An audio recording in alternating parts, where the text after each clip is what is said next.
खुदा ने आज तक उस कौम की हालत नहीं बदली, खुदा ने आज तक उस कौम की हालत नहीं बदली, न हो जिसको ख्याल खुद अपनी हालत बदलने का।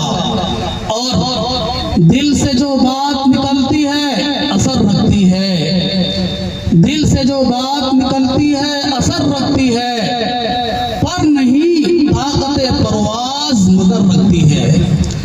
मेरे भाइयों, लंबी चौड़ी बातें रात भर करते चले जाएं और हमारा आपका उसके मुताबिक अमल न हो, हम और आप अपनी जिंदगियों को न बदलें। इस्लाह मुआशरा का जलसा है और भी उन्वान है, लेकिन नीचे इस्लाह मुआशरा लिखा हुआ है। आज हर नौजवान और हर मुसलमान बल्कि हर शख्स के ज़हन और दिमाग में ये बात आती है कि रोजाना इलाके में इस्लाह मुआशरा के उन्वान पर जलसा मुनअक़िद होता है, जलसा किया जाता है, लाखों रुपए खर्च किए जाते हैं, हजारों रुपए खर्च किए जाते हैं और न जाने क्या क्या होता है। सवाल ये पैदा होता है कि फिर भी इतनी कसरत के साथ जलसे होने के बावजूद इस्लाह क्यों नहीं होती? मुसलमान बदलते क्यों नहीं? मुसलमानों की जिंदगी कुरान और हदीस की तरफ क्यों नहीं आती? ये सवाल हर शख्स के ज़हन और दिमाग में और हर शख्स के दिल में उभर कर सामने आता है। मेरे भाइयों, मैंने इसी सवाल का जवाब देने के लिए दो अशआर पढ़े और अल्लाह रब्बुल इज्जत की किताब से दो आयतों का इंतखाब किया था। बस उसी रोशनी में रात के आखिरी पहर में और इस इजलास के आखिर में मैं अपने दिल के दर्द को आपके सामने बयान करना चाहता हूँ और जितने उलमाए किराम ने अब तक बयान किया है उन सब बयानात की रोशनी में अपना भी मुहासबा करना चाहता हूँ और आपको भी दावत देता हूँ कि आप अपना मुहासबा करें। क्यों हमारी और आपकी इस्लाह नहीं होती? बड़े बड़े बुजुर्ग, बड़े बड़े अल्लाह वाले, फसीह व बलीग ज़बान रखने वाले, दर्द दिल को बयान करने वाले, हम सारों की बातें सुनते हैं, लेकिन इसके बावजूद हमारी जिंदगी क्यों नहीं बदलती? इसका जवाब कुरान करीम ने दिया है। या अय्युहल्लज़ीना आमनू अलैकुम अनफुसकुम, ऐ ईमान वालों अपनी फिक्र करो। इस्लाह मुआशरा का जलसा होता है और जब हम किसी बुराई पर, किसी मुनकर पर नकीर करते हैं, हमसे मुराद उलमा की जवाब नकीर करती है, तो हम में से हर शख्स ये समझता है तो मैं तो ठीक हूँ, करता होगा दूसरा ये काम, मैं तो पक्का नमाजी हूँ, पढ़ते ना पढ़ते होंगे दूसरे लोग नमाजें, मैं तो पक्का सच्चा मुसलमान हूँ, बोलते होंगे दूसरे लोग झूठ, मैं तो पक्का सच्चा मुसलमान और दीनदार हूँ, दूसरे लोग होंगे बददीन। इस तरह के बहुत सारी चीजें हमारे ज़हन में आती हैं और उन सारी चीजों का मिस्ताक हम और आप अपने आप को नहीं समझते। हम और आप अपने आप को इन तमाम के तमाम मासियों से, इन तमाम के तमाम गुनाहों के दलदल से निकाल लेते हैं, अपने आप को पाकबाज समझते हैं, अपने आप को पक्का सच्चा मुसलमान समझते हैं। नतीजा ये होता है कि हमें अपनी गलती नजर नहीं आती और जब तक अपनी गलती हमें और आपको नजर नहीं आएंगी हम उसकी इस्लाह नहीं कर सकते। चुगलखोर को तौबा की तौफीक नहीं होती।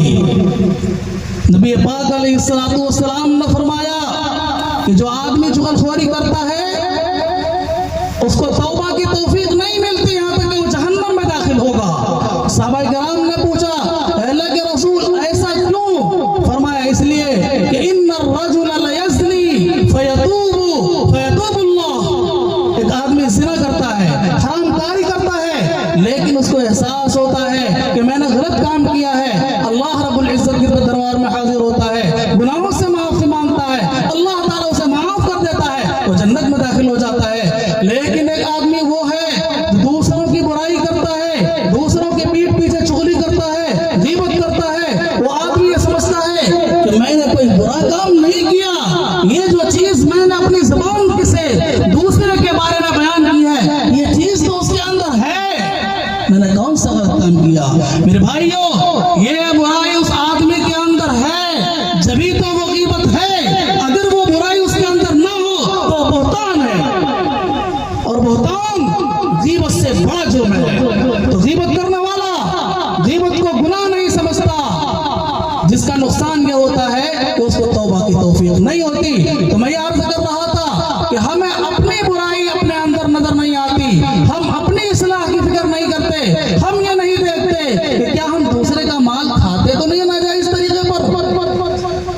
दूसरे की जमीन हड़प तो नहीं कर रखी है? कितना खतरनाक सजा है ऐसे आदमी की जो आदमी एक बालिश अपनी जबान में कहते एक बित्तो जमीन, एक बालिश जमीन भी अगर कोई आदमी दूसरे की नाहक तरीके से दबा लेता है तो अल्लाह के नबी सल्लल्लाहु अलैहि वसल्लम ने फरमाया फ़इन्नहु युतव्वक़ुहु यौमल क़ियामह मिन सब'i अर्ज़ीन। फरमाया ऐसे आदमी को सातों जमीन की मिट्टी का तोख बना करके उसके गले में लाद दिया जाएगा कल क़यामत के दिन।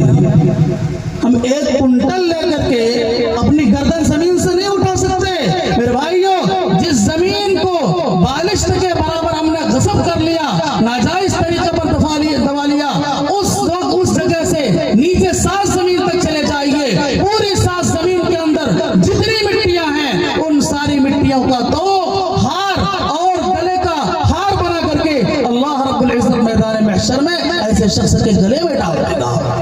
कैसे उठा पाएगा? इसलिए सोच ले हर वो शख्स जिसका आखिरत पर ईमान है, जिसका क़यामत पर ईमान है, जिसका रोज़ जज़ा पर ईमान है, जिसका रोज़ हिसाब पर ईमान है कि वो इस मुसीबत को अपने सर ले रहा है। इसलिए मेरे भाइयों, मुआशरे की इस्लाह चाहते हैं। मुआशरा चरिंद परिंद का नाम नहीं है, मुआशरा दरो दीवार का नाम नहीं है, मुआशरा ईंट पत्थर का नाम नहीं है। मुआशरा एक इंसान के मिलकर के बनता है।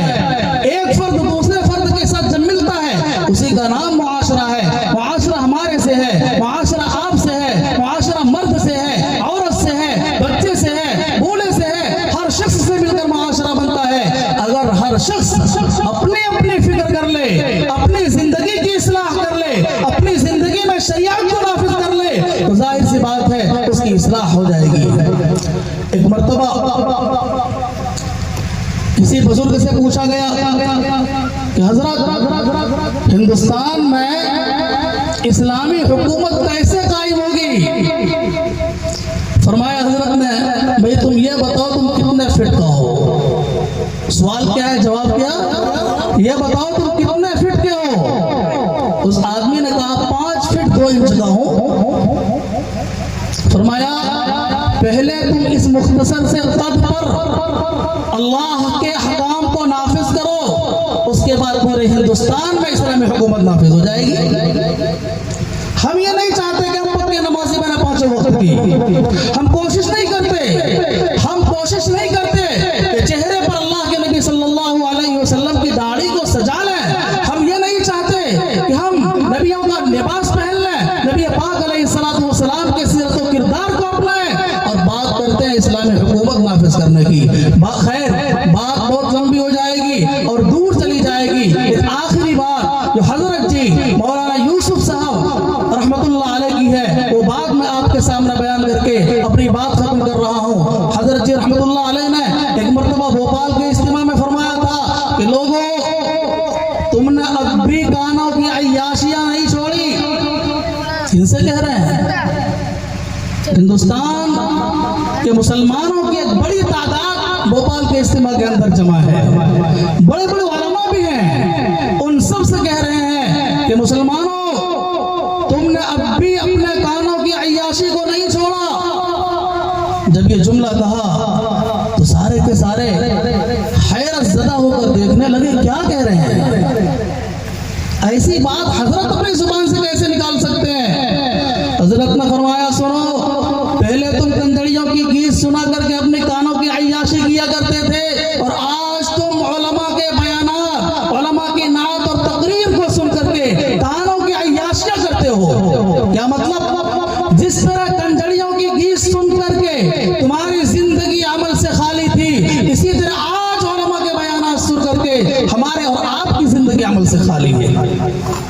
तो क्या सच नहीं फरमाया कि हम और आप कानों की अय्याशी करते हैं? इसलिए मेरे भाइयों एक दर्द दिल है, एक दिल के अंदर ख्वाहिश रहती है कि किस तरह इलाके का माहौल बदले, किस तरह इलाका दीनदार हो जाए। जगह जगह इदारे कायम हो रहे हैं, इसीलिए हो रहे हैं ताकि इर्तिदाद की जो लहरें फैल रही हैं लड़कियों के वास्ते से, उन तमाम के तमाम लहरों को रोका जाए। आपका इदारा दारुल हुसैनिया भी उसी सिलसिले की एक कड़ी है। दारुल देवबंद की बुनियाद हजरत ने फरमाया और मैंने इससे पहले हमडंडा के एक जलसे में भी कहा था, आज ही की बात है कि जिस